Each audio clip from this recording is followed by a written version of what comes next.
Hello my YouTube family and welcome back to my YouTube channel invest now. मैं आशा करता हूँ आप सभी लोग स्वस्थ हैं, खुश रहेंगे और इन्वेस्ट करते रहेंगे।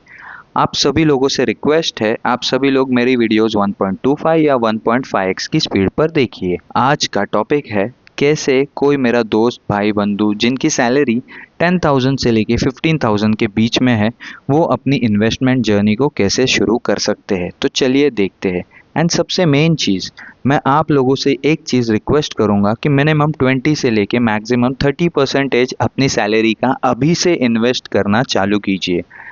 अगर मेरी सैलरी 10,000 रुपीज़ है तो उसका 30% यानी 3,000 रुपीज़ मैं इन्वेस्ट करूंगा। और अगर मेरी सैलरी 15,000 रुपीज़ है तो उसका 30% यानी 4,500 रुपीज़ इन्वेस्ट करूंगा। और ये सब इन्वेस्टमेंट लॉन्ग टर्म के लिए होगा। आप अपने रिटायरमेंट के लिए प्लान करोगे या फिर इन पैसों की ज़रूरत आज से अभी से 5 साल के बाद में या फिर 10 साल के बाद में आपको इन पैसों की ज़रूरत होगी, तब जाके आप इन पैसों को रिडीम करोगे। तो आप सभी लोग देख सकते हैं, ये मैंने पॉलिसी बाज़ार का पेज ओपन किया हुआ है। वो इसलिए क्योंकि सबसे पहले हम लोग इन्वेस्टमेंट करेंगे हमारे खुद पर, हम लोग खुद को सिक्योर करेंगे। तो उसके लिए मैं 500 रुपीज़ की हेल्थ इंश्योरेंस लूँगा और 500 रुपीज़ की लाइफ इंश्योरेंस लूँगा। कोई रिकमेंडेशन नहीं है कि पॉलिसी बाज़ार से ही लेना है, नहीं, वैसा बिल्कुल भी नहीं है। आप लोग LIC से भी ले सकते हो या फिर HDFC से भी ले सकते हो, किसी से भी ले सकते हो, आप पर निर्भर करता है। इन दोनों चीज़ में इसलिए इन्वेस्टमेंट करना चाहिए क्योंकि कल के दिन अगर आप लोग बीमार गिरते हो तो हॉस्पिटल का खर्चा आपको आपकी जेब से नहीं देना पड़ेगा। आप लोगों ने ये पॉलिसी लिया होगा ना हेल्थ इंश्योरेंस का, तो कंपनी वाले आपका खर्चा उठाएंगे, आपकी ज़रूरतें कंपनी वाले पूरी करेंगे हॉस्पिटल में। सेकेंड थिंग, मेनली आप लोगों को किसी भी 2 या फिर 3 म्यूचुअल फंड में अपने पैसे इन्वेस्ट करने चाहिए। अगर मेरी माने तो एक फ्लेक्सी कैप म्यूचुअल फंड और एक स्मॉल कैप म्यूचुअल फंड में इन्वेस्ट करना चाहिए, क्योंकि इन दोनों का ग्रोथ पोटेंशियल आने वाले टाइम में काफ़ी ज़्यादा है as compare to large cap mutual fund.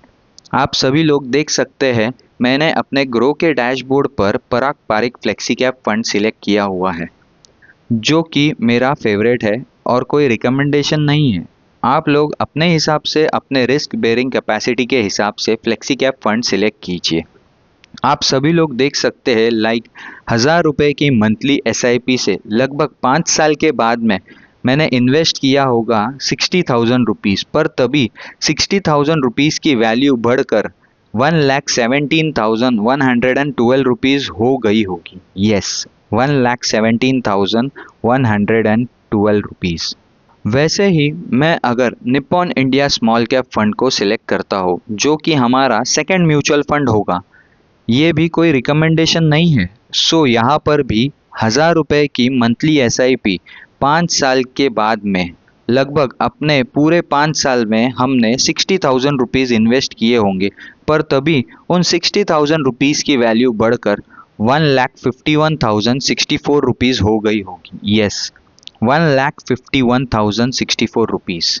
सो दोस्तों, ये सबसे सिंपल और आसान तरीका है अपनी इन्वेस्टमेंट जर्नी को स्टार्ट करने का। मैं आशा करता हूँ आपको मेरा वीडियो पसंद आया होगा। So do like, share and subscribe for more interesting videos on investing.